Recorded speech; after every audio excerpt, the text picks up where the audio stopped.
ప్రకటన గ్రంథము 3వ అధ్యాయము 21వ వచనాన్ని చదువుకున్నాం. నేను జయించి నా తండ్రితో కూడా ఆయన సింహాసనమందు కూర్చుండి ఉన్న ప్రకారము జయించు వానిని నాతో కూడా నా సింహాసనమందు కూర్చుండనిచ్చెదను. సంఘములతో ఆత్మ చెప్పుచున్న మాట చెవి గలవాడు వినుగాక. స్తోత్రం. హల్లెలూయా. చిన్న ప్రార్థన చేద్దాం. పరిశుద్ధుడైన తండ్రి, కనికర పూర్ణుడా, నమ్మకమైన తండ్రి, స్తోత్రమయ్యా. ఇంతవరకు నాయన పాటలు ఆరాధన అంతట్లో మీ సన్నిధి మాతో ఉంచారు. మీ స్తోత్రం. చదవబడిన వాక్య భాగాన్ని మా తరపు దీవించి ఆశీర్వదించయ్యా. మీ మాటల ద్వారా మమ్మల్ని తండ్రి బలపరచండి, తృప్తిపరచండి. నీ మాటలు బ్రతికించే ఈ ప్రభా, నీ స్తోత్రం నాయన, మీకు వందనాలు అయ్యా. నీ మాటే నాయన బ్రతికించే ప్రభా, మీకు వందనాలు. చూపించి మీ మాటల ద్వారా మమ్మల్ని బలపరచమని యేసు నామములో అడుగుచు ప్రార్థన చేస్తున్నాము మా పరమ తండ్రి. ఆమేన్, ఆమేన్. హల్లెలూయా. ఇక్కడ 21వ వచనంలో అంటాడు, ప్రకటన గ్రంథం 3వ అధ్యాయం 21వ వచనంలో, నేను జయించి నా తండ్రి సింహాసనమందు కూర్చుండి ఉన్న ప్రకారము జయించు వాని నాతో కూడా నా సింహాసనమందు కూర్చుండనిచ్చేదను. స్తోత్రం. ఎవరు ఇక్కడ ఎవరు జయించారు? జయించిన వారిని ఎక్కడ ఆయన కూర్చుండబెడతాడు? ఏమా, అక్కడ 2 వ్యక్తులు మనకు కనబడుతున్నారు. ఎవరు జయించారు ముందు? అమ్మా, యేసు ప్రభు జయించి ఎక్కడ కూర్చున్నాడంట? ఆయన తండ్రి సింహాసనం మీద. యేసయ్య జయించి తండ్రి సింహాసనం ముందు కూర్చున్నాడు. అలాగే మనం కూడా జయించిన వారిగా ఉన్నట్లయితే ఆయన మనల్ని కూడా ఆయన సింహాసనం మీద కూర్చుండబెడతాడు. స్తోత్రం. హల్లెలూయా, హల్లెలూయా. ఆయన జయించిన వాడుగా మనం చూస్తా ఉన్నాం. ఏమేమి జయించాడు ఆయన? ఏమా, మరణాన్ని జయించాడు, కావలిని జయించాడు, బండను జయించాడు. ఇవన్నీ కూడా జయించి ఆయన తండ్రి సింహాసనం మీద కూర్చున్నాడు. స్తోత్రం. అందుకని నేను జయించిన తండ్రి సింహాసనం మీద ఏ విధంగా కూర్చొని ఉన్నానో మీరు కూడా జయించినట్లయితే మీరు కూడా తండ్రి సింహాసనం మీద కూర్చుంటారు. ఎంత గొప్ప ఆధిక్యత ఇచ్చాడండి దేవుడు మనకి. ఆయన సింహాసనం మీదే కూర్చునేటువంటి ఆధిక్యతను, భాగ్యాన్ని దేవుడు మనకు అనుగ్రహించాడు. తండ్రి ఏమి జయించాడు చూడండి. హెబ్రీ రాసిన పత్రికలో యేసయ్య ఏమేమి జయించి తండ్రి సింహాసనం మీద కూర్చున్నాడో మనం చూస్తే 12వ అధ్యాయము, హెబ్రీ రాసిన పత్రిక 12వ అధ్యాయంలో మనం చూద్దాం. చూడండి, 12వ అధ్యాయము 1-2 వచనాలు కలిసి ఉంది, చదవండి. మనము కూడా ప్రతి భారమును సుడువుగా చిక్కులు పెట్టు పాపమును విడిచిపెట్టి విశ్వాసమునకు కర్తయు దానిని కొనసాగించువాడునైనా యేసు వైపు చూచుచు మన ఎదుట ఉంచబడిన పందెములో ఓపికతో పరిగెత్తుదము.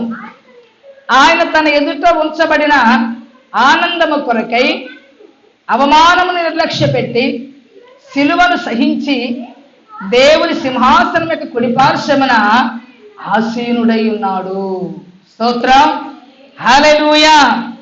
తండ్రి సింహాసనం మీద కూర్చుండానికి కుమారుడైన యేసయ్య ఏమేమి జయించాడంటే అక్కడ ఏమా, అవమానము నిర్లక్ష్య పెట్టాడు. తన ఎదుట ఉంచబడిన ఆనందము కొరకై అవమానము నిర్లక్ష్య పెట్టాడు, సిలువను సహించాడు. ఇవన్నీ భరించాడు కాబట్టి దేవుని సింహాసనం యొక్క కుడిపార్శ్వమున ఆయన కూర్చొని ఉన్నాడు. స్తోత్రం. హల్లెలూయా. అవమానకరమైన పరిస్థితులు వస్తాయి మన జీవితంలో. ఆయన సహితమే ఆయన జయించి అవమానము నిర్లక్ష్య పెట్టాడు, సిలువను సహించాడు, దేవుని సింహాసనం మీద కూర్చుండి ఉన్నాడు. ఆయన సహితమే ఇవన్నిటిని భరించుకున్నాడు. అవమానాన్ని నిర్లక్ష్య పెట్టాడు. ఏమండి, అవమానం నిర్లక్ష్య పెట్టమంటే ఏంటి? ఆయన దూషిస్తున్నప్పుడు, నువ్వు దేవుని కుమారుడు అయితే దిగిరమ్మని ఆయన దూషించినప్పుడు దేవాలయం 3 దినాల్లో కడతా అని చెప్పిన నీవు సిలువ మంచి దిగిరాలేవా అని అవమానకరంగా ప్రభువును మాట్లాడినప్పుడు అవన్నీ ఆయన పట్టించుకోలేదంట, నిర్లక్ష్య పెట్టాడు అనే మాట చూస్తా ఉన్నాం. దేవుని స్తోత్రం. అవన్నింటిని త్రోసివేసుకున్నాడు, వాటిని గురించి బాధపడలేదు. అలాగ అన్ని నిర్లక్ష్య పెట్టి సిలువను సహించాడు కాబట్టి ఏం చేశాడు, దేవుని కుడిపార్శ్వమందు సింహాసనం మీద ఆయన కుడిపార్శ్వములు ఆయన కూర్చొని ఉన్నాడు.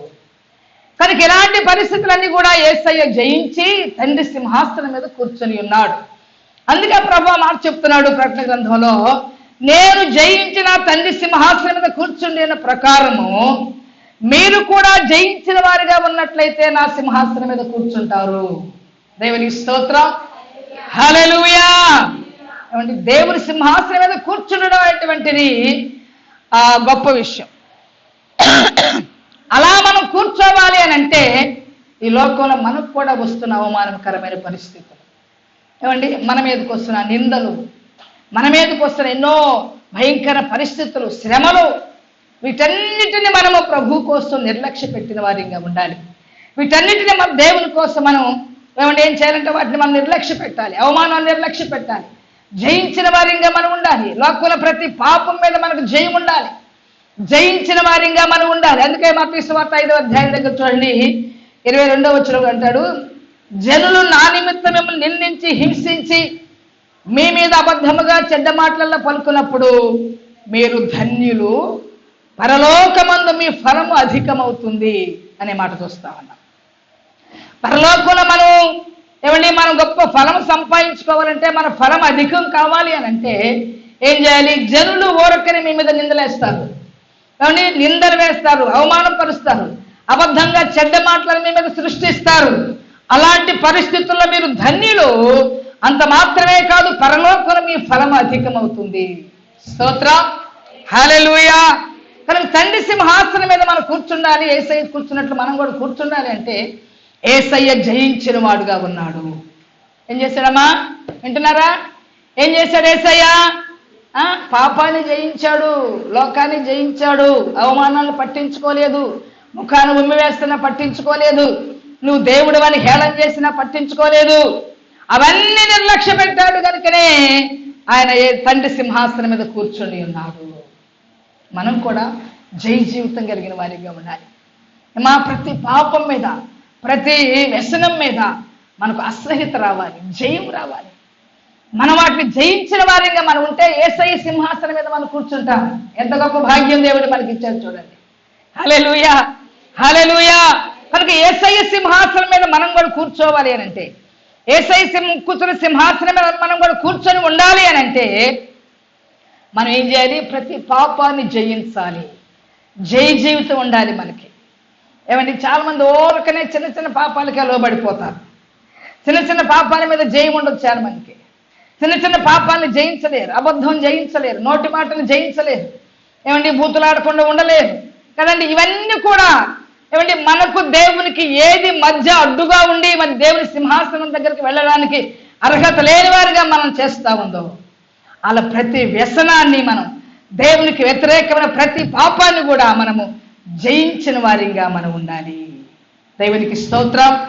హల్లెలూయా. ఏమంటే జయించిన వారిగా మనం ఉన్నట్లయితే తండ్రి సింహాసనం మీద కూర్చుంటాం. మనకు కనబడుతుంది కదా, యేసయ్య జయించాడు, ఆయన తండ్రి సింహాసనం మీద ఉన్నాడు.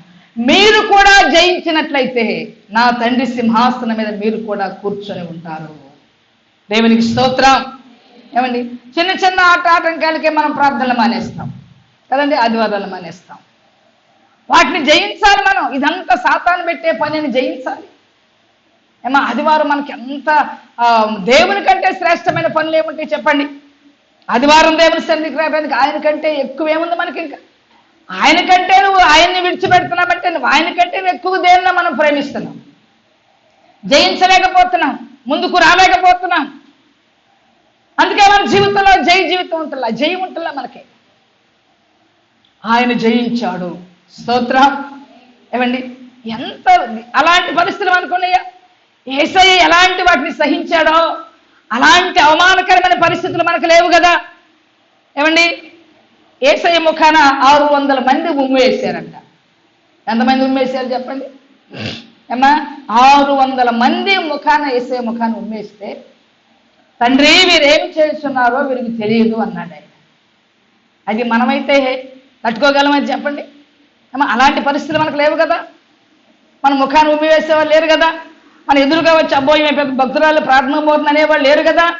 అలాంటి అవమానకర పరిస్థితులు మనకు రావటం లేదు కదా. వాటి నుంచి ఎందుకు మనం విడుదల పొందలేకపోతున్నాం? మనం జయించగలిగిన వాటిని కూడా మనం జయించలేకపోతున్నాం. ఎలాంటి ఆటంకాలు దేవుని సన్నిధికి రాలేనటువంటి అవమానకరమైన పరిస్థితులు మనకు లేకపోయినా మనం జయ జీవితం లేకుండా బ్రతుకుతున్నాం, జయ జీవితం లేని వారిగా ఉంటున్నాం. జయించిన వారితో కలసి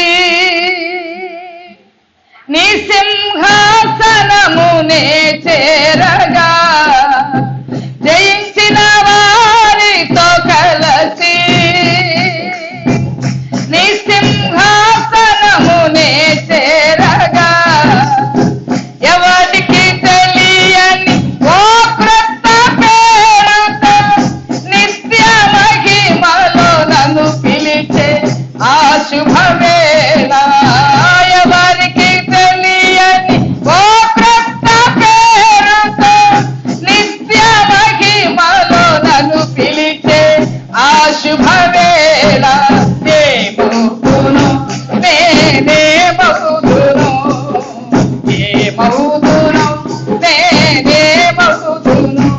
ఎవరు సమీపించలేని తేజస్సులో నివసించునా యేసయ్యా, నీ మహిమను ధరించిన పరిశుద్ధులు నాకంటబడగానే ఏమవుదునో నేనేమవుదునో, ఏమవుదునో నేనేమవుదునో, ఏమవుదునో నేనేమవుదునో, ఏమవుదునో నేనేమవుదునో. హల్లెలూయా. కనుక ఆయన జయించి ఏమండి ఆయన సన్నిధి, ఆయన ఆత్మ మనలో ఉంచాడు కాబట్టి మనం కూడా లోకాన్ని జయిస్తున్నాం. హల్లెలూయా. లోకాన్ని జయించిన వారిగా ఉండాలి. ప్రతి పాపాన్ని మనం జయించిన వారి ఉంటే చూడండి, తప్పు లేనివాడు ఏమండి ఏమి లేకపోయినా ధైర్యంగా ఉంటాడు, ఎవరిని పట్టించుకోడు, ఆయన పని ఏదో ఆయన చేసుకుని వెళ్తూ ఉంటాడు. తప్పు చేసేవాడు అడుగడుగున భయపడతాడు. చూసారా? జై జీవితం లేదు కాబట్టి అడుగడుగున భయపడాల్సిందే. జయించిన వాడు ఎలా ఉంటాడు చెప్పండి? ధైర్యంగా ఉంటాడు. ఏమండి నీతిమంతుడు ఎలా ఉంటాడు? సింహము వలె ధైర్యముగా ఉంటాడు నీతిమంతుడు. స్తోత్రం. నీతిమంతుడు ఏమి లేకపోయినా దరిద్రుడుగా ఉన్నప్పటికీ కూడా తన నీతి తన ధైర్యంగా నిలబెడతాడు. అందుకని జయించిన వారు కూడా ధైర్యంగా ఉంటారు. స్తోత్రం. హల్లెలూయా. చూడండి, అక్కడ కొన్ని విషయాలు మనం జ్ఞాపకం చేస్తున్నాము. ప్రకటన గ్రంథంలో మనం చూస్తే జయించిన వారిని దేవుడు ఏం చేయబోతున్నాడో అక్కడ మనం చూద్దాం. చూడండి, జయించిన వాడు తండ్రి సింహాసనం మీద కూర్చుంటారు. ఇంకా అక్కడ రాస్తాడు చక్కని మాటలు మనం జ్ఞాపకం చేసుకున్నట్లయితే, జయించిన వారు ఏం చేస్తారో తెలుసండి? చదవండి ఇక్కడ. జయించిన వారు దేవుని ఆలయములో 3వ అధ్యాయం దగ్గర 3వ అధ్యాయం 12వ వచనం చూడండి. 3వ అధ్యాయం 12వ వచనం. స్తోత్ర. హల్లెలూయా. జయించిన వానిని నా దేవుని ఆలయములో ఒక స్తంభముగా చేసేతను, అందులో నుండి వాడు ఇక మీదట ఎన్నటికి వెలుపలికి పోడు, మరియు నా దేవుని పేరును పరలోకంలో నా దేవుని యొద్ద దిగివచ్చుచున్న నూతనమైన యెరూషలేమును నా దేవుని పట్టణమును పేరు నా క్రొత్త పేరును వారి మీద వ్రాసెదను. స్తోత్రం.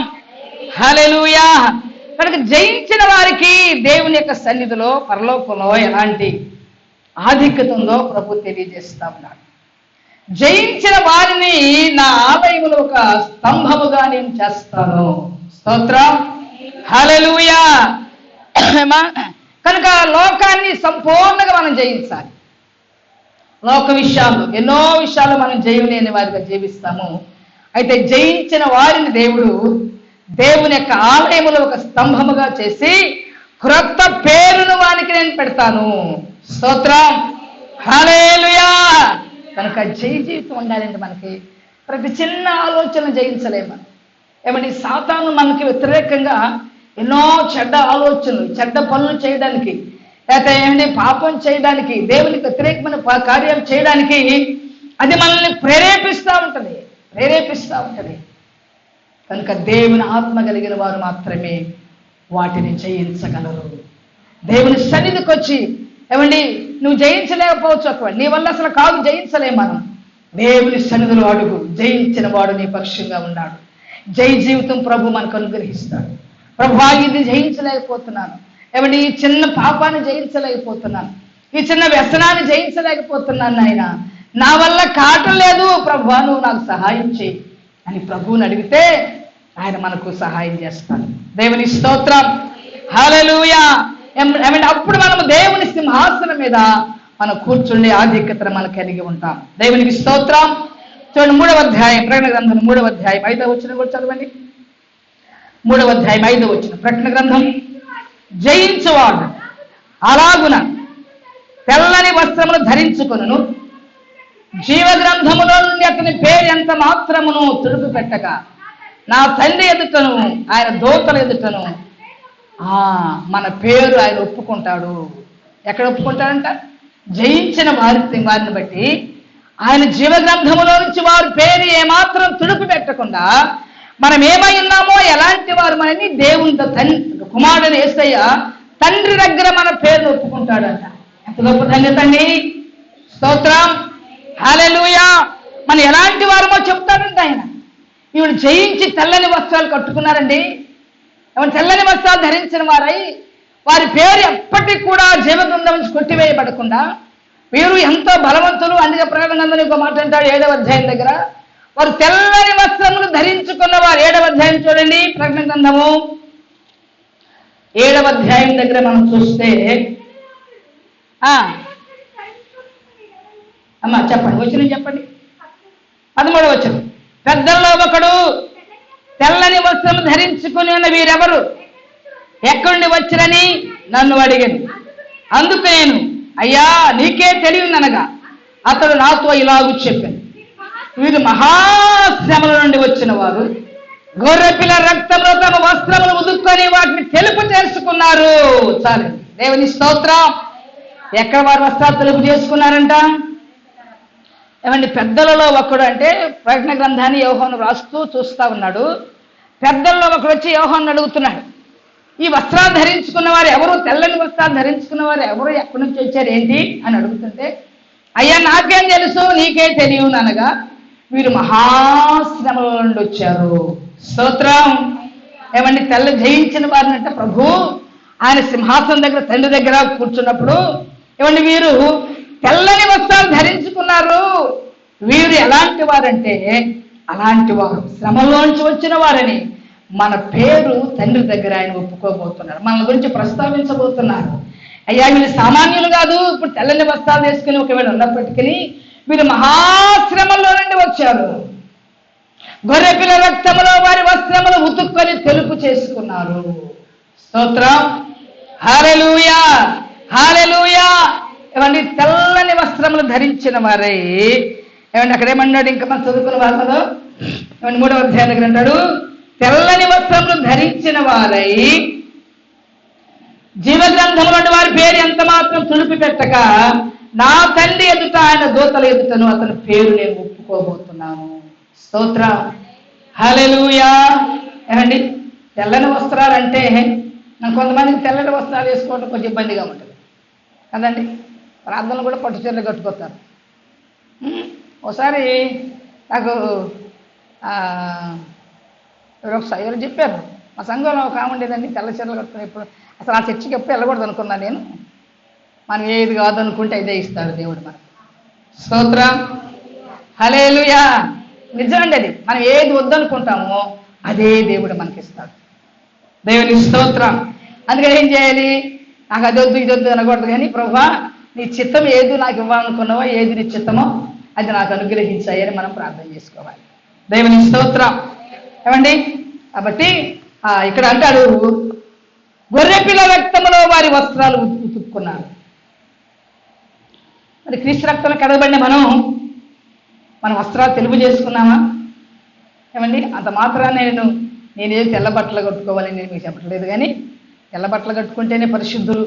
ఏమండి, నేను తెల్లగా బట్టలు వేసాను కాబట్టి నేను పరిశుద్ధుగా నేను మీకు చెప్పట్లేదు, కానీ క్రీస్తు రక్తములో మన పాపములు కడుక్కున్నప్పుడు ఏమండి మన జీవితము, మన ప్రతి పరిస్థితి కూడా తెలుపు చేయబడుతుంది. పరిశుద్ధత, తెలుపు పరిశుద్ధతకు సాదృశ్యం.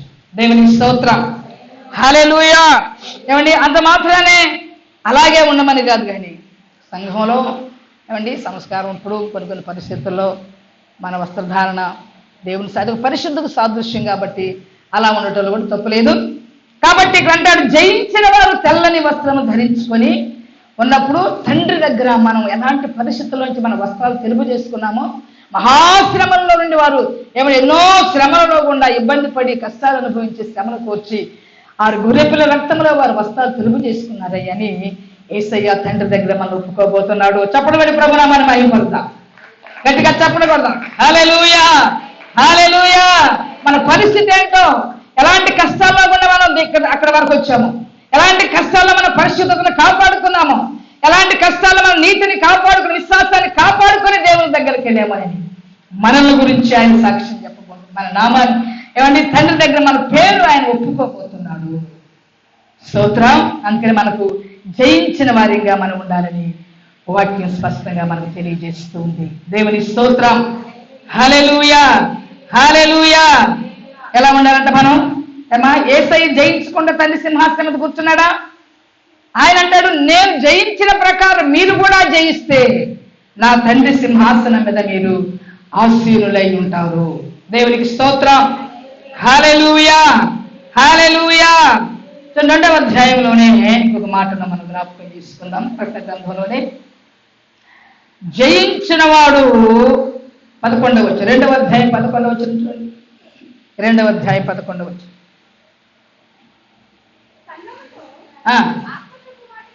ఆత్మ చెప్పుచున్న మాట చెవి గలవాడు వినుగాక, జయించువాడు 2వ మరణము వలన ఏ హాని కూడా చెందడు. స్తోత్రం. ఏం చేస్తాడు? జయించిన వాడికి ఏమండి నరకం మీద 2వ మరణం అంటే నరకం, నరకము ద్వారా 2వ మరణము ద్వారా ఏ హాని చెందడు. ఏమండి అన్ని జయించిన వాడు నరకానికి ఎందుకు వెళ్తాడు? లోకంలో దేవునికి వ్యతిరేకమైన ప్రతి పరిస్థితిని జయించి విశ్వాసాన్ని కాపాడుకున్న వానికి 2వ మరణము వాని మీద అధికారం చేయదు, ప్రభుత్వం చేయదు, నరకంలోకి వెళ్ళరు అలాంటి వారు అనే విషయాన్ని కూడా ఈ భాగంలో వాక్యం మనం స్పష్టంగా తెలియజేస్తుంది. దేవునికి స్తోత్రం, హల్లెలూయా. ఇవన్నీ చెప్తూ ఇవన్నీ మనం జ్ఞాపకం చేసుకుని ప్రకటన గ్రంథంలో అంటాడు కదా, ఆత్మ సంఘములతో చెప్పుతున్న మాట చెవి గలవాడు వినుగాక. ఏ చెవులు ఉండాలి మనకి? ఏమా దేవుని మాటలు వినే చెవులు ఉండాలి. ఇక్కడ మామూలుగా వింటాము, ఇక్కడే వదిలిపెడతాం. అసలు ఏం మాత్రం ఇంకా మనం ఎప్పుడు రాని వాటిని ఇక్కడే వదిలేసి వెళ్ళిపోతామా? కానీ ఆత్మ సంఘములతో చెప్పుతున్నటువంటి మాట చెవి గలవాడు వినుగాక. ఏమా ఏ చెవులు ఉండాలి మనకి? ఆత్మీయ చెవులు ఉండాలి. వాక్యాన్ని ఏమండి అనుసరించే చెవులు ఉండాలి, వాక్యానుసారంగా జీవించే చెవులు ఉండాలి, వాక్యాన్ని శ్రద్ధగా విని వాక్యం ఇలా చెబుతుంది కాబట్టి ఏమండి నా యొక్క జీవితాన్ని ఇలా నేను మలుచుకోవాలి అనేటువంటి చెవులు మనకు ఉండాలి. వాక్యానుసారంగా వినేటువంటి ఆత్మీయ చెవులు మనకి. అందుకే ప్రత్యేకంగా ప్రతి విషయంలో ఆ మాట చెప్తారు, ఆత్మ సంఘములతో చెప్పుచున్న మాట చెవి గలవాడు వినుగాక. మా వింటున్నామా? అలా జీవించాలని తీర్మానం చేసుకుంటున్నామా? వాక్యం వింటున్నప్పుడు ఏమండి ప్రతి ఆదివారం దేవుని సన్నిధికి వెళ్ళాలని తీర్మానం చేసుకుంటున్నామా? ఏమా ఆత్మ చెవులు ఉన్నాయా మనకి? దేవుని వాక్యానుసారంగా జీవించగలిగినటువంటి ఆత్మీయ చెవులు కలిగిన వారిగా మనం ఉండాలి. అందుకే ఆత్మ సంఘములతో చెప్పుచున్న మాట ఏమండి మామూలు చెవులను చెప్పాల్సిన అవసరం లేదు. ఏమా ఆల్రెడీ అన్ని పెట్టుకోవడానికి చెవులు చక్కగా ఉన్నాయి మనకి కదండి. ఇంకో మాట చెప్పాలంటే మనకి ఏమేమి అవసరమో అవన్నీ దేవుడు ఆ రంధ్రాలన్నీ ముందుగానే పెట్టాడు. ఇవన్నీ మనం పెట్టుకున్న రంధ్రాలు అనవసరంగా ఏమా చెవులు పెట్టుకోవడానికి, ముక్కులు పెట్టుకోవడానికి కదండి. కాబట్టి చెవులు ఉండాలి. చెవులు ఇచ్చింది ఎందుకు దేవుడు? దేవుని మాటలు వినటానికి. మనం వారి చెవులు పెట్టుకోవటానికి దేవుడు మనకి ఇచ్చింది చెవులు. దేవుని స్తోత్రం, హల్లెలూయా. మంచిది. మరి అలాంటి జయ జీవితం మనకన్నిటి మీద కావాలని వాక్యం మనకు స్పష్టంగా తెలియజేస్తా ఉంది. ఇంకా చూడండి, 2వ అధ్యాయం దగ్గరే మనం చూసినట్లయితే 17వ వచనం చూడండి. సంఘములతో ఆత్మ చెప్పుచున్న మాట చెవి గలవాడు వినుగాక. జయించు వానికి మరుగయ్యున్న మన్నాను భుజింపనిత్తును, మరియు అతనికి తెల్ల రాతినిత్తును. ఆ రాతి మీద చెక్కబడిన ఒక క్రొత్త పేరు ఉండును. పొందిన వానికే గాని అది ఎవరికి తెలియదు. స్తోత్రం, హల్లెలూయా. ఏం చేస్తానంట? జయించువానికి మరుగై ఉన్నటువంటి మన్నాను నేను భుజింపజేస్తాను. పరలోకంలో మందసంలో ఏమేమి ఉన్నాయి అంటే మన్నా పాత్ర, చిగురించిన అహరోను కర్ర, ఇంకేముంది, పలకలు, ఇవన్నీ కూడా మందస్సంలో ఉన్నాయి. అవన్నీ పరలోకంలో మందస్సం ఉంది. జయించిన వారికట దేవుడు మరుగైనటువంటి మన్నాన్ని తినేటువంటి అవకాశం ప్రవేశిస్తాడు. స్తోత్రం. ఎంత గొప్ప సంగతి అండి, ఎంత గొప్ప ధన్యులు మనం. అసలు నిజంగా నువ్వు ఎంత ఎత్తున్నావు, ఎంత లాగున్నావు, ఎలాంటి స్థితి ఉంది, నీకు ఎంత ధనం ఉంది అని ప్రభు చూడటం. జయించినటువంటి అనుభవం నీకుంటే చాలు. గొప్పవారితో అనేకులతో దాచబడిన మరుగైన మన్నాను తినేటువంటి ధన్యతను దేవుడు మనకు అనుగ్రహిస్తున్నాడు. దేవుని స్తోత్రం, హల్లెలూయా, హల్లెలూయా. అంటే మనకు నిజంగా మనకు దేవుడు పరలోకంలో మరుగైన మన్నాని మీరు తింటారు అని చెబుతున్నాడు అంటే ఎంత గొప్ప విషయం. దానికి ఏం లేదు, మనం జయించగలిగిన వారిగా ఉంటే చాలు. దేవుని స్తోత్రం, హల్లెలూయా, హల్లెలూయా. అదే భాగంలో ఇంకొక మాట చెప్తాడు. ఏదైనా తోటలో ఆదాము అవ్వలు పోగొట్టుకున్నటువంటి పరదైసులో 2వ అధ్యాయంలోనే 7వ వచనం 2:7 చెవి గలవాడు ఆత్మ సంఘములతో చెప్పుతున్న మాట వినుగాక. జయించువానికి దేవుని పరదైసులో ఉన్న జీవవృక్ష ఫలమును భుజింపనిత్తును. స్తోత్రం, హల్లెలూయా, హల్లెలూయా. ఏం చేస్తాండి? ఆదాము, మొదటి ఆదాముగా వచ్చినటువంటి ఆదాము, దేవుని చేత చేయబడినటువంటి ఆదాము పాపము చేసి జీవవృక్ష ఫలాలు పోగొట్టుకున్నాడు. ఇక ఎన్నటికీ ఆదాము మరలా అదే పాపముతో ఆ జీవవృక్ష ఫలాలు ముట్టుకుంటాడని మరి ఎన్నటికీ ఏదైనా తోటలోకి రాకుండా దేవుడు ఆయన్ని బయటికి పంపించేసి ఖడ్గజ్వాలలు పెట్టాడు. దేవుని స్తోత్రం. అంటే పాపం చేసిన తర్వాత పాపంతో మరలా అవి తింటే, జీవవృక్ష ఫలాలు తింటే ఇక చావు బ్రతుకు లేకుండా శాపంతోనే ఎల్లకాలం బ్రతుకుతాడని వాటిని ముట్టుకునే అవకాశం లేకుండా దేవుడు చేశాడు. దేవుని స్తోత్రం, హల్లెలూయా. అయితే దాన్ని తీసేసి దేవుడు ఖడ్గజ్వాల పెట్టి అది పరదైసులో ఉంచినట్లుగా ఇక్కడ భాగంలో మనం చూస్తాం. దేవుని పరదైసులో ఉన్న జీవవృక్ష ఫలాలు మీరు భుజిస్తారు జయించిన వారిగా ఉన్నట్లయితే. జయించిన మనము పరలోకంలో ఉండి జీవవృక్ష ఫలాలు తింటూ నిత్యము జీవిస్తూ నిత్యము బ్రతుకుతూ నిత్యము దేవుణ్ణి ఆరాధిస్తూ మనం ఉంటాం. హల్లెలూయా. కనుక అలాంటి ఆదాము పోగొట్టు 2వ ఆదాముగా వచ్చిన యేసయ్య మన కోసం ఉపవాసాలుండి ఆయన మన కోసం ఎంతో ప్రార్థనలు చేసి ఆయన సంఘాన్ని నిలబెట్టాడు. మొదటి ఆదాము అయితే తిండి కోసమే దేవుని సన్నిధిని పోగొట్టుకున్నాడు. అందుకని మనము కూడా జయించిన వారిగా ఉన్నట్లయితే పరదైసులో దాచబడినటువంటి జీవవృక్ష ఫలాలను మనం తింటాము. స్తోత్రం, హల్లెలూయా, హల్లెలూయా. ఏం చేయాలి? జయ జీవితం కావాలి. యేసయ్య ఎన్ని జయించే తండ్రి సింహాసనం మీదకి వెళ్ళాడు. ఎప్పుడు కూడా యేసయ్య ఏది చేయకుండా ఆయన చెప్పలేదు. ఈ లోకంలో చాలా మంది చేయని మాటలు చెప్తా ఉంటారు, వాళ్ళు చేయరు కానీ యేసయ్య ఎప్పుడు అలా చెప్పలేదు. ఆయన ఉపవాసం ఉన్నాడు, ప్రార్థించాడు, అవమానాన్ని సహించాడు. మరి ఆయన సిలువను సహించాడు, అవమానాన్ని నిర్లక్ష్య పెట్టాడు. తిడుతున్నా, కొడుతున్నా, దుర్భాషలాడుతున్నా పట్టించుకోకపోగా నిర్లక్ష్య పెట్టడమే కాకుండా వారిని క్షమించిన వాడుగా యేసయ్యని మనం చూస్తా ఉన్నాం. అందుకని ఆయన జయించాడు కాబట్టి తండ్రి సింహాసనం మీద ఉన్నాడు. మనం కూడా జయిస్తే అదే సింహాసనం మీద మనం ఉంటామని ప్రభు వాక్యం మనకు తెలియజేస్తుంది. దేవునికి స్తోత్రం. హల్లెలూయా, హల్లెలూయా. అమ్మా, మనం జయించాలి. జయించలేకపోతే ప్రార్థన చేయి. ప్రభువా, ఈ పాపాన్ని జయించలే, ఈ త్రాగుని జయించలేకపోతున్నాను ఆయన, లేకపోతే ఈ పాపాన్ని జయించలేకపోతున్నాను ఆయన, లేకపోతే ఇది నీకు వ్యతిరేకంగా నా జీవితంలో ఈ పనులు చేస్తున్నాయి ప్రభువా, వాటిని జయించలేకపోతున్నాను ఆయన, నువ్వు నాకు సహాయం చేయండి అని దేవుని సన్నిధికి మనం వస్తే అమ్మా, వినుట వలన విశ్వాసం కలుగుతుంది. చాలా మంది అంటారు, మేము ఇంకా పాపం చేస్తున్నామండి, మేము ఇంకా అంత పరిశుద్ధులం కాలేదు, మేము అప్పుడే పరిశుద్ధులం కాలేదు కాబట్టి మేము రాలేము, ఏమండి మేము అంతా మానుకున్నా వస్తాం. ఏది మానుకుని సత్యదాకా మానుకునే పని లేదు.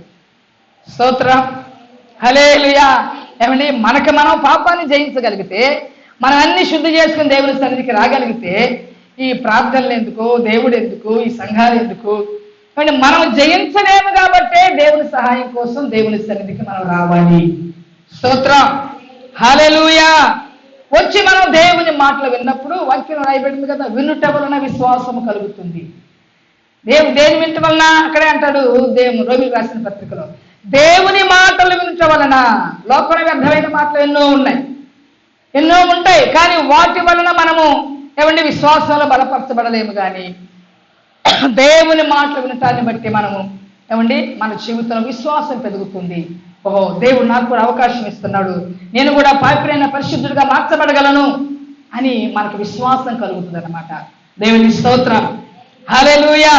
అందుకని అన్ని జయించుకొని నీకు నువ్వే అన్ని తీర్మానం చేసుకుని కడుక్కుని రావటం ఏంటనేది అసాధ్యము. కానీ దేవుని సన్నిధికి రావటాన్ని బట్టి, దేవుని సన్నిధికి వచ్చి ప్రభువా, నాకు ఈ పాపం మీద జయం రావట్లేదయ్యా, నువ్వు నాకు సహాయం చేయ ప్రభు. మనం జయించలేము. ఆ తండ్రి పరిశుద్ధాత్మ దేవుడు మన పట్ల ఉండి ఆయన మన కోసం విజ్ఞాపన చేస్తున్నాడు. ఇప్పుడు పరలోకంలో యేసయ్య ఏం చేస్తున్నాడు తెలుసా? సర్వలోకం కోసం, ఇంకా లోకంలో నశించిపోతున్న వారి కోసం ఆయన విజ్ఞాపన చేస్తున్నాడు. చూడండి, రోమిలకు రాసిన పత్రికలో, రోమిలకు రాసిన పత్రిక దగ్గర ఆ మాట మనం చూస్తాము. రోమిలకు రాసిన పత్రిక, హల్లెలూయా, స్తోత్రం. రోమిలకు రాసిన పత్రిక 10వ అధ్యాయము 17వ వచనం చదవండి. 10-17.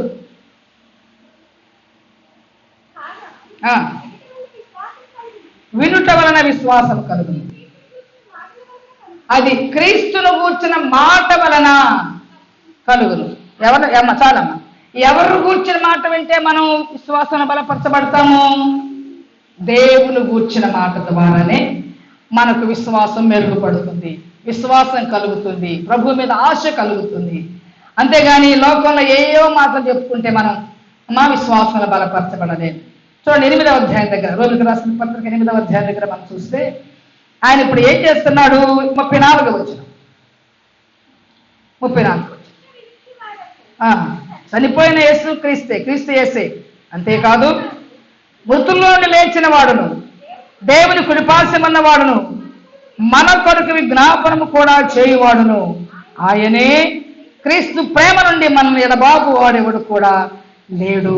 దేవుని స్తోత్రం. కనుక మనందరి కోసం, ఇంకా లోకమందరి కోసం తండ్రి ఏం చేస్తున్నాడంట? విజ్ఞాపన చేస్తున్నాడు. విజ్ఞాపన అంటే ఏంటి అమ్మా? అందరూ మార్చబడాలి, అందరూ మారిపోవాలయ్యా. ఇంకా లోకంలో మారిన వాళ్ళు ఎంతో మంది ఉన్నారు, వారందరూ మారాలి అని తండ్రి మన పక్షంగా, ఏమండి యేసయ్య మన పక్షంగా ఆయన కుడిపార్శ్వమున కూర్చుండి మన కోసం విజ్ఞాపన చేస్తున్నవాడు కూడా ఆయనే. స్తోత్రం. ఆయన విజ్ఞాపన చేస్తున్నాడు కాబట్టి ఇంకా అనేకులు మార్పు చెందుతున్నారు, ఎంతో మంది రక్షణ లేని రక్షణ పొందుతున్నారు, ఏమంటే ఎంతో మంది విశ్వాసాలు బలపరచబడుతున్నారు. అందుకని ఆయన అంటాడు కదా, జయించిన వాడు ఏమండి నాతో కూడా సింహాసనం మీద కూర్చుంటారు, జయించిన వారు మరుగైన మన్నాను భుజిస్తారు, జయించిన వారు క్రొత్త పేరు కలిగి ఉంటారు, ఏమంటే జయించిన వారు తెల్లని వస్త్రాలు ధరిస్తారు, వారి పేరు ఎన్నడూ కూడా జీవగ్రంథమును తుడిపి పెట్టబడదు అనే మాట చూస్తాము. చూసారు, మనం ఎలా జీవిస్తున్నామో, మన పరిస్థితులు ఏమిటో, శ్రమల్లో ఎలా మన విశ్వాసాన్ని కాపాడుకుంటున్నామో అవన్నీ ప్రభు చూస్తున్నాడు. దేవుని స్తోత్రం. ఏమండి ఆయన చూసేటువంటి దేవుడు, అన్ని చూసేటువంటి దేవుడు. శ్రమలో ఎలా ప్రభువుకు మొరపెడుతున్నాము, ఎలాంటి శ్రమలో మన విశ్వాసాన్ని కాపాడుకుంటున్నామో, ఎలాంటి సమస్యల్లో మనం ప్రభు కోసం నిలబడుతున్నామో, దేవుని మీద ఆనుకుంటున్నామో, ఇవన్నీ కూడా ప్రభు చూస్తూ ఏమండి జయించిన ప్రతి ఒక్కరిని బట్టి ఆయన ఇలాంటి మాటలు తండ్రి దగ్గర చెప్పబోతున్నాడు. వారి విశ్వాసాన్ని కాపాడుకున్నారయ్యా. మహాశ్రమంలో నుంచి ఏమండి వారి గొర్రెపిల్ల రక్తంలో వారి వస్త్రాలు కడుక్కున్నారు, తెలుపు చేసుకున్నారు. ఇవన్నీ గొప్ప గొప్ప సాక్ష్యాన్ని మన గురించి తండ్రి ఏమండి యేసయ్య తండ్రికి చెప్పబోతున్నాడు, మన గురించి ప్రస్తావించబోతున్నాడు. అక్కడ ఇలాంటి పరిస్థితి వీళ్ళది, ఇలాంటి పరిస్థితి వీళ్ళది, ఇలాంటి పరిస్థితుల్లో మన విశ్వాసాన్ని కాపాడుకున్నారని ప్రభువు చెప్పబోతున్నాడు. మరి ఎలాంటి సాక్ష్యాన్ని మనం అక్కడ పొందబోతున్నాం? మన గురించి యేసయ్య ఏం చెప్పడానికి సిద్ధంగా ఉన్నాడు? మన జీవితాన్ని మనం ఒకసారి మనం పరిశీలన చేసుకోవడం మనకెంతైనా మంచిదని వాక్యం మనకు తెలియజేస్తూ ఉంది. దేవునికి స్తోత్రం. హల్లెలూయా, హల్లెలూయా. ఏమండి జయించిన వారిగా మనం ఉన్నామా? జయ జీవితం కలిగి మనం ఉన్నామా? ఏమండి మనం ప్రభువులో ఉన్నప్పుడు ఆయన ఎంతగానో సంతోషిస్తాడు. ఏమండి నా పిల్లలు ప్రభు యందు నడుచుకుంటున్నారన్న సంతోషం కంటే ఎక్కువైన సంతోషం నాకు లేదు అని చూడండి యోహాను రాసిన మొట్టమొదటి పత్రికలో ఆ మాటను మనం చూస్తాము. చక్కని మాట రాయబడింది చూడండి. యోహాను రాసిన మూడవ పత్రిక 4వ వచనం. మూడవ పత్రిక 4వ వచనం. నా పిల్లలు సత్యం అనుసరించి నడుచుకుంటున్నారు అని వినుట కంటే నాకు ఎక్కువైన సంతోషము లేదు. చూసారా, దేవుడు మన ఎలాంటి వాంఛ కలిగి ఉన్నాడు, ఎలాంటి ఉద్దేశం కలిగి ఉన్నాడు అని అంటే, నా పిల్లలు ఏమండి మన పిల్లలు దేవుల్లో ఉన్నారనుకోండి, మన పిల్లలు మంచి సాక్ష్యం కలిగి ఉన్నారనుకోండి, మన పిల్లలు మంచిగా చదువుకుంటున్నారు అనుకోండి, మనం ఏమనుకుంటాం అండి, వాడి జీవితం ఒక సెటిల్మెంట్ అయిపోయిందో చదువుకుంటున్నాడు, బాగా ఒక స్థితిలో ఉన్నాడు, లేకపోతే ఏ అలవాట్లు లేకుండా చెడు అలవాట్లు లేకుండా నా పిల్లలు మంచిగా ఉన్నారు అని వింటున్నప్పుడు తల్లిదండ్రులు కాబట్టి ఎంత సంతోషిస్తాం మనం? ఏమండి ఎంతో సంతోషిస్తాం. అలాగే ప్రభు కూడా అంటాడు ఇక్కడ, నా పిల్లలు సత్యం అనుసరించి నడుచుకొనిస్తున్నారు అని వినుట కంటే నాకు ఎక్కువైన సంతోషం ఏది కూడా. మన బిడ్డల విషయంలో ఏమండి మన బిడ్డలు అలా ఉంటే ఎంత సంతృప్తి కలిగి మనం ఉంటామో, ఎంత దిగులు చింత లేకుండా సంతోషంగా మనం ఉంటామో, మనం కూడా ప్రభువులో ఆ విధంగా ఉంటే ప్రభు అంతగా సంతోషిస్తాడు. దేవుని స్తోత్రం, హల్లెలూయా. అంతగా సంతోషించే దేవుడు మన దేవుడని మధ్యాహ్నకాల సమయంలో పరిశుద్ధాత్మ దేవుడు మనకు తెలియజేస్తూ ఉన్నాడు. కనుక ఆయన పిల్లలంగా జై జీవితం కలిగిన వారిగా అమ్మా దేవుని సన్నిధిలో ఆయన బిడ్డలంగా జీవించేటువంటి, ఆయన సింహాసనం మీద కూర్చునేటువంటి ఆధిక్యత మనకు కలిగిన వారిగా ఉంటూ ఆయన నామాన్ని మహిమపరిచే వారిగా ఉండడం అనేటువంటిది ఏమండి దేవునికి ఎంతో సంతోషం. మనం కూడా మన ఆధ్యాత్మికమైన జీవితంలో ఏమండి సంతోషంగా, ఇక అంతకన్నా సంతోషం ఏమిటో చెప్పండి మనకి? మన బిడ్డల్లో, మన కుటుంబంలో ఏమండి మన సేవానుభవంలో సంతోషంగా సేవ చేసుకోవాలని నాకు ఆశ కదండి. సంతోషంగా మీరు ప్రభువులో ఉంటే అంతకంటే దేవుడు ఎంతో సంతోషిస్తాడు. అది ప్రభు కోరుకున్నాడు మనలో నుండి. కనుక ఈ మధ్యాహ్నకాల సమయంలో ప్రభు మాట్లాడుతున్నాడు, జయించిన వారిగా. యేసయ్య జయించాడు, మనం కూడా జయించిన వారిగా ఉండడం మనకెంతో ఆశీర్వాదం. నిజంగా మనం జయించిన వారిగా ఉండడం దేవుని యొక్క రాజ్యంలో దేవుని సింహాసనం మీద ఉండే ఆ ప్రకటన గ్రంథం పైన ఒక మాట అంటారు చూడండి. మనం చూస్తే ఆయన మనతో కలిసి భోజనం చేయాలి అనుకుంటున్నాడు. 20వ వచనం చదవండి. 20వ వచనం. ఇదిగో తట్టుచున్నాను, ఎవడైనా నా స్వరమును తలుపు తీసిన ఎడల నేను అతని యొద్దకు వచ్చి అతనితో నేనును నాతో కూడా అతడును భోజనం చేస్తాము. స్తోత్రం. యేసయ్యతో కలిసి భోజనం చేసే అవకాశాన్ని ప్రభు మనకిస్తున్నాడు. ఏమన్నా అంటే తలుపు దగ్గర తడుతున్నాడు ఆయన. ఏమండి తలుపు దగ్గర తడుతున్నాడు. ప్రతి హృదయాన్ని ప్రభు తడుతా ఉన్నాడు. మన హృదయమైన తలుపు దగ్గర నుండి ప్రభు మన అందరిని తడుతున్నాడు, అందరిని దర్శిస్తున్నాడు, వాక్యం ద్వారా మనతో మాట్లాడుతున్నాడు. ఏమని సేవకుల ద్వారా, సేవకులు కొన్నిసార్లు మనతో మాట్లాడుతూ హెచ్చరిక చేస్తూ ఉంటారు. అలా ప్రభు మన హృదయాన్ని తడుతున్నప్పుడు ఎవడైతే నా స్వరము విని తలుపు తీస్తాడో నేను అతని దగ్గరకు వచ్చి ఏమండి అతని దగ్గరికి నేను వస్తాను, నేను అతని దగ్గరకు అతనితో నేనును నాతో కూడా అతడు కలిసి భోజనం చేస్తాను. స్తోత్రం. యేసయ్యతో కలిసి భోజనం చేసే అవకాశాన్ని అండి ప్రభు మనకిస్తానంటున్నాడు. కనుక మన హృదయం అనే తలుపు తెరిచి దేవుని మన లోపలికి ఆహ్వానించాలి. ఆయన హృదయమైన తలుపు దగ్గరే ఉండి తడుతూనే ఉన్నాడంటే ఆయన కొన్ని సంవత్సరాల తరబడి. ఎవరైతే వీరి తలుపు తీస్తారో, నిజంగా తలుపు తీసి ఆయన చేర్చుకుంటారో, ఆయనతో కలిసి ఏమండి భుజించే అవకాశాన్ని దేవుడు మనకు అనుగ్రహిస్తున్నాడు. దేవుని స్తోత్రం. ఎంత గొప్పదండి తండ్రి అది. ఏమండి లోకంలో ఒక ఎమ్మెల్యేతో కలిసి భోజనం చేసేమనుకోండి, మనం ఎలా ఫీల్ అవుతాం? అయ్యా చిరంజీవి చెప్పండి, నేను ఎమ్మెల్యేతో కలిసి భోజనం చేశానండి, ఫలానా హోటల్కి వెళ్ళామండి. ఎంత ఘనతగా ఫీల్ అవుతాం మనం, ఏమా? అలాగే యేసయ్యతో కలిసి భోజనం చేయడం ఎంత గొప్పదండి సమయాలు. యేసయ్యతో కలిసి భోజనం చేస్తే అంత ఈ లోకంలో ఏ మనగాళ్ళది కూడా అక్కడ పనికిరాదు. దేవుని స్తోత్రం. హల్లెలూయా, హల్లెలూయా. అయితే ఆయనతో కలిసి భోజనం చేయాలంటే ఏమంటున్నాడు? నీ హృదయాన్ని తట్టుతున్నాడు ఆయన. తలుపు తీయండి, తలుపు తీయండి, నన్ను చేర్చుకోనండి, నీతో కలిసి భోజనం చేయాలని ఆశపడుతున్నాను అని ప్రభు తెలియజేస్తా ఉన్నాడు. ఎవరైతే ఆయన స్వరం మీద తలుపు తీస్తారో అతని దగ్గరకు వచ్చి ఆయనతో కలిసి నేను అతనితో కలిసి మేము భోజనం చేస్తానని ప్రభు ఆశపడుతున్నారు. అలా జయిస్తూ దేవుని సింహాసనం మీద కూర్చుని ఆధిక్యతను కూడా ప్రభు మీరు కలిగి ఉంటారని ప్రభు మనకు తెలియజేస్తూ ఉన్నారు. దేవునికి స్తోత్రం. హల్లెలూయా, హల్లెలూయా. అందుకని ఏం చేయాలి? లోకాన్ని మనం జయించాలి. ఆయన పరిశుద్ధుడు కాబట్టి మనం కూడా పరిశుద్ధులంగా ఉండాలి. ఏమంటే పరిశుద్ధతయే నీ ఆలయమునకు అనుకూలము అంటాడు దావీదు రాసిన కీర్తనలో. పరిశుద్ధత. ఏమండి పరలోకంలో బంగారు వీధులు ఉన్నాయి. బంగారపు వీధుల్లో మనం ప్రయాణం చేస్తాం పరలోకంలో కదండి. ఈ లోకంలో అయితే బంగారం మన పైన ఉంటుంది, కానీ పరలోకంలో బంగారం మన కాళ్ళ కింద ఉంటుంది. దేవుని స్తోత్రం. హల్లెలూయా, హల్లెలూయా. కాబట్టి ఏం చేయమంటాడు? పరలోకంలో మన బంగారపు వీధులు అంటే మనకలాగా వేసుకుని ఈ గోల్డ్ కలర్ కాదు, అక్కడ మహిమతో కూడిన బంగారపు వీధులు. దేవుని స్తోత్రం. ఏమండి తెల్లటి బంగారం, అక్కడ తెల్లటి బంగారపు వీధులు, మహిమతో కూడిన బంగారపు వీధుల్లో మనం ప్రయాణం చేయబోతున్నాం.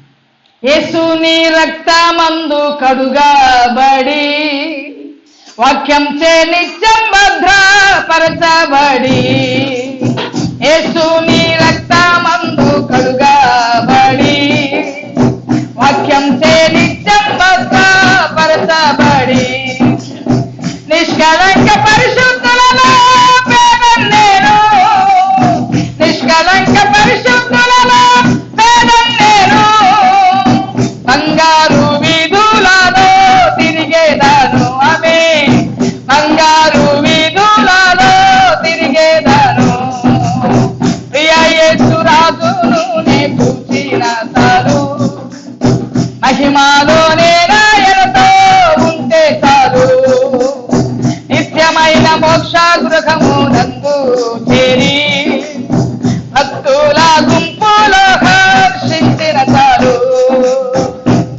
హల్లెలూయా.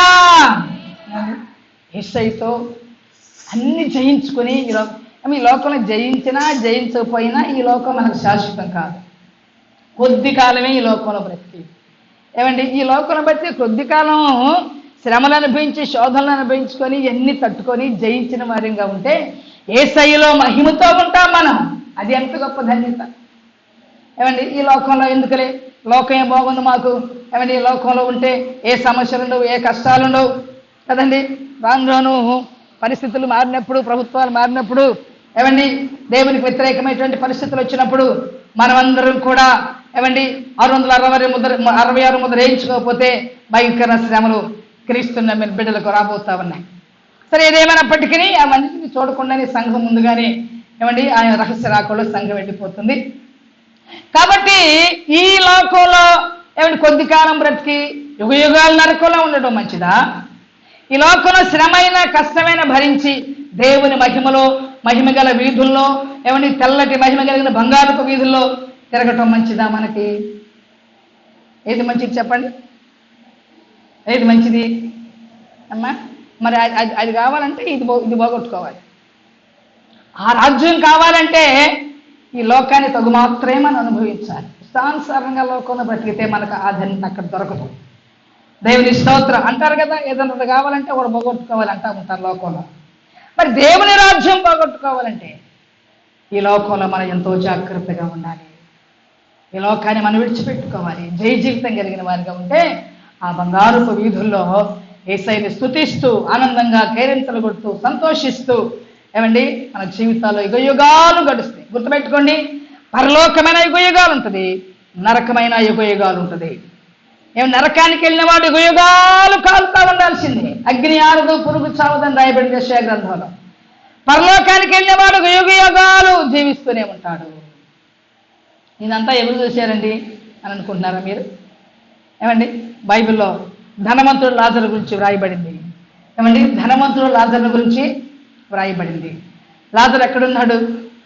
ఏమా లాజరు లోకంలో ఎన్నో కష్టాలు పడి ఏ ధనవంతుని దగ్గర, ఒక ధనవంతుని దగ్గర ఆయన నుండి ఆయన తింటున్న బల్ల మించబడే రొట్టి ముక్కలు తిని కరువు అనుభవిస్తూ ఏమని శరీరం అంతా పుళ్ళుతో భయంకర పరిస్థితుల్లో లాజరు జీవించాడు. ఏనాడు కూడా లాజరు ఎందుకయ్యా ఇంత దరిద్రుడిగా చేసావు నన్ను అన్నట్టు కానీ, ఏంటయ్యా నా పరిస్థితి అయిపోయిందని ఏనాడు కూడా లాజరు అన్నట్లుగా బైబిల్లో రాయబడింది.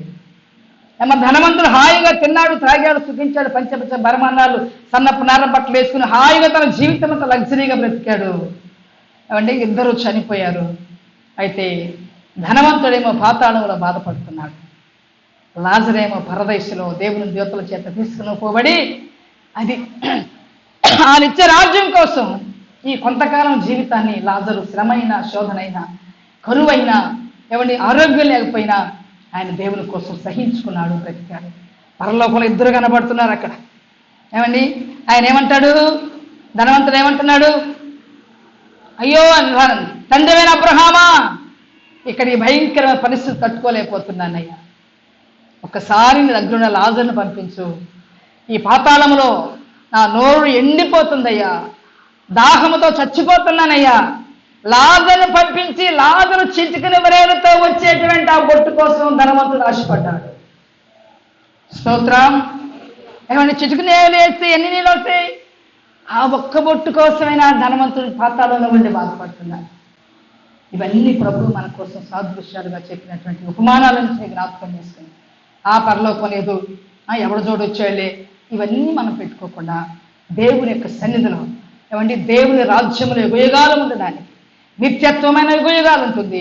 నరకమైన యెషయా గ్రంథం అంటాడు పాతాళానికంటే అడుగు లేదంట, ఎంతమంది వచ్చినా రమ్మంటదంటది. అడుగు లేనటువంటి ఈ పాతాళంలో యుగయుగాలు వారు కాలుతూ నరకం. అది రీసెంట్గా సైంటిస్టులు కూడా గమనించారండి. ఎక్కడో వాళ్ళు పనిచేస్తూ ఉన్నప్పుడు కొంచెం చాలా దూరం త్రవ్విన తర్వాత మమ్మల్ని రక్షించండి కేకలు వినబడుతున్నాయి అంట.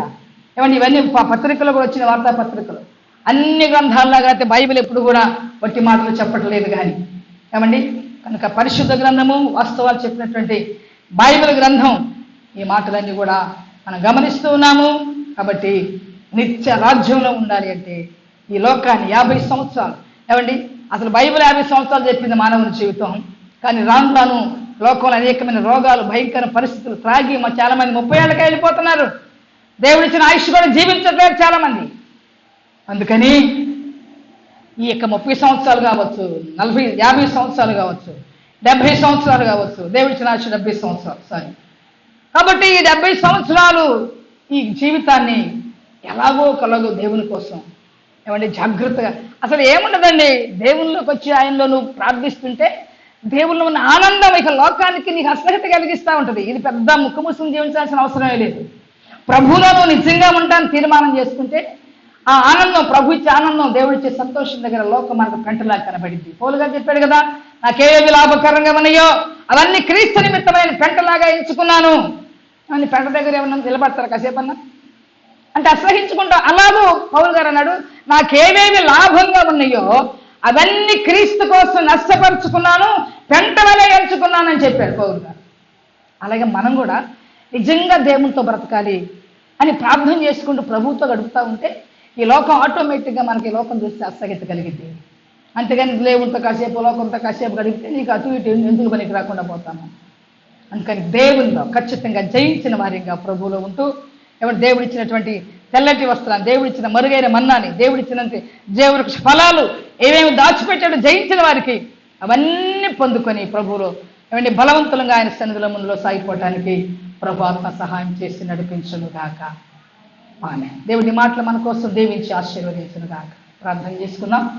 పరిశుద్ధుడైన తండ్రి, గొప్ప దేవ, మహోన్నతుడా, నమ్మదగిన తండ్రి, సర్వాధికారి, మీ స్తోత్రునైనా ఇంతవరకు ప్రభు మీ సన్నిధి మాతో ఉంచినందుకే నిన్ను స్తుతిస్తూ ఉన్నాం. ప్రభు మీరు మాట్లాడిన ప్రతి మాటను బట్టి నిన్ను స్తుతిస్తున్నాం యేసయ్య. అయ్యా, మీ మాటలు బిడ్డల జీవితంలో క్రియ జరిగించలాగిన సహాయం చేయండి, బలపరచమని. బిడ్డలు ఇచ్చిన కానుకలు మీరు దీవించండి ప్రభు, వాడి పిడికలు మీరు దీవించండి తండ్రి. బిడ్డలకు సమృద్ధి కలిగించమని మీ సన్నిధిలో వేడుకుంటున్నాం. నీకు ఇచ్చారు ప్రభు, నీ బిడ్డలు మీరు దీవించండి నాయన. మీరే ఆశ్చర్యించి మీ నామానికి మహిమ తెచ్చుకున్నామని మా ముందున్న దినాలన్నిటి కోసం మీకోసం సమర్పించుకుంటున్నాం ప్రభు. మా ముందున్న దినాలన్నీ కూడా ఈ చిత్త ప్రకారం మమ్మల్ని నడిపించండి. జయించిన వారిగా మమ్మల్ని ఉంచయ్యా. జై జీవితం కలిగించయ్యా. నువ్వు జయించి నీ తండ్రి దగ్గర ఉన్నట్లుగా మేము కూడా జయించి మీ సింహాసనం మీద ఉండడానికి అట్టి స్థితిని మేము కలిగి ఉండడానికి సహాయం చేసి మీరే మహిమ పొందుకున్నామని యేసు పరిశుద్ధమైన ఘనమైన నామములో వేడుకుంటూ ప్రార్థన చేస్తున్నాము మా పరమ తండ్రి. ఆమేన్. తండ్రి అయిన దేవుని ప్రేమ, కుమారుడైన యేసుక్రీస్తు కృప, పరిశుద్ధాత్మన్యుని సహవాసం చేరిన మనందరకు సకల పరిశుద్ధులకు ప్రభుత్వ పర్యంతము సదాకాలము తోడయుండి నడిపించును గాక. ఆమేన్.